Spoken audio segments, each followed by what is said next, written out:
No Name is the name of the latest solo effort from all-around rock legend Jack White. I have a fairly large connection to Jack's previous endeavors. In the pandemic days, the White Stripes were my absolute favorite band, and to this day they are still one of my favorite bands. His solo discography starts out hum-ho with Blunderbuss and Lazaretto pretty much being the White Stripes without the innocence, simplicity, and aesthetic that made the White Stripes so magical. It was Boarding House Reach which kicked his ass into high gear and easily became his most experimental release ever.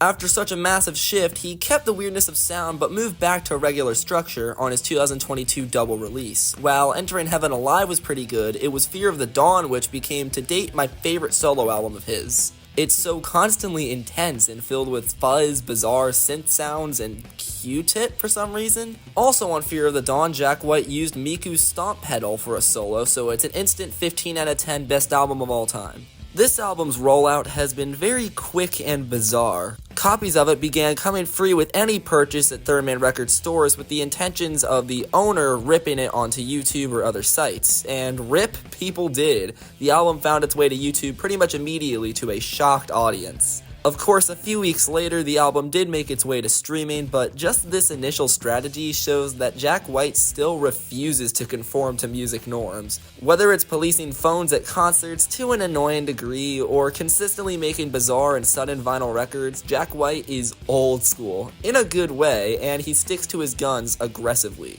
Context aside, the album is a return to the blues rock of White's earlier work. This was a bit of a risk, as when he tried to do this without the magic of the White Stripes, it seemed totally bland. However, with the emphasis on punchy production, intense playing, and some of the catchiest hooks of his entire career, No Name fortunately stands tall as a fantastic blues rock album. Perhaps the most impressive thing about this album is just how awesome it makes Jack White seem. I mean, he was already awesome, but he has this swagger to him throughout the whole album. The screaming and only occasionally melodic singing on the track Bless Yourself is one of his most brutal vocal deliveries ever. If you've ever seen a video about quote-unquote the first rap song ever, that's the flow White has on Archbishop Harold Holmes, and boy does it suit him. The slight attitude he speaks in on the track is electrifying.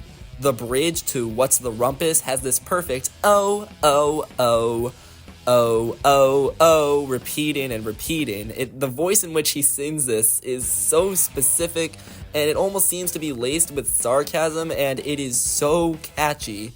Speaking of which, my god, the hook in Bombing Out has been in my head for so long. It is so energetic and upbeat and fun. It may be his biggest earworm ever. Lyrically, this is the typical Jack White affair. Throughout his solo career, he is taking a look at our crumbling world in a unique lens, and he does just that on the track It's Rough on Rats, if you're asking me. It's one of the most bizarre ways of being a glass half full person I've seen yet. Also, it shows a character arc, as in the past 23 years, Jack has gone from smelling rats to feeling empathy for them. You could see more optimism on the hook for the track What's the Rumpus. Also, Jack White brags about his Scrabble count here. That's How I'm Feeling is a surprisingly vulnerable track, which I believe is about how difficult it is for White to be alone. To him, spending time alone is just being lonely, which is a piss-poor mindset that I myself have fallen victim to.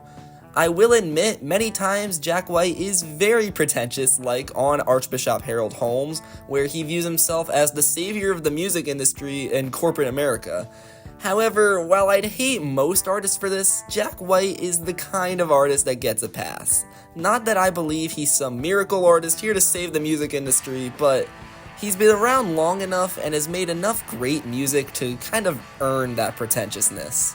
Oh yeah, and the opening line for the penultimate missionary is hysterical. I'm backseat driving when you're driving me crazy, but I can't drive a stick. The instrumentals on No Name walk a tight balancing act between being clearly identifiable as blues rock and maintaining the intensity and trajectory of White's recent output. They're far more in-your-face, punchy, and solid backdrops to White's improved songwriting. The guitars and bass to opener Old Scratch Blues follow his singing religiously, and the guitar lick between breaks is so cool. The juxtaposition of the bass ran verses and heavy distorted guitars on That's How I'm Feeling makes for a compelling back and forth type of listen. On What's the Rumpus, you'll hear the guitars play in between the lines, so when they fill the track on the hook, it's made that much more satisfying. Closer Terminal Archenemy Endlane feels like a perfect evolution of some White Blood Cells deep cuts, and I am all here for it. No Name doesn't feel as risky and out there as Born in House Reach or Fear of the Dawn, but it excels in the most technical and fundamental levels. It has, for the most part, great production. However, I've noticed that when you're not listening with headphones, it can sometimes feel very compressed, as well as blues rock so finely tuned it feels like you're living in Zeppelin-era rock and roll just by listening to it. There's songwriting and hooks so well done, even the parts not meant to be catchy stick in your head, and just generally there's a raw and rebellious vibe that suits Jack White's solo material very well. Admittedly, my personal biases towards the White Stripes keep me from thinking this is better than any of that band's work, but boy, it's maybe the closest he's ever gotten. I'm going to give No Name a score of 8 out of 10, and that is all.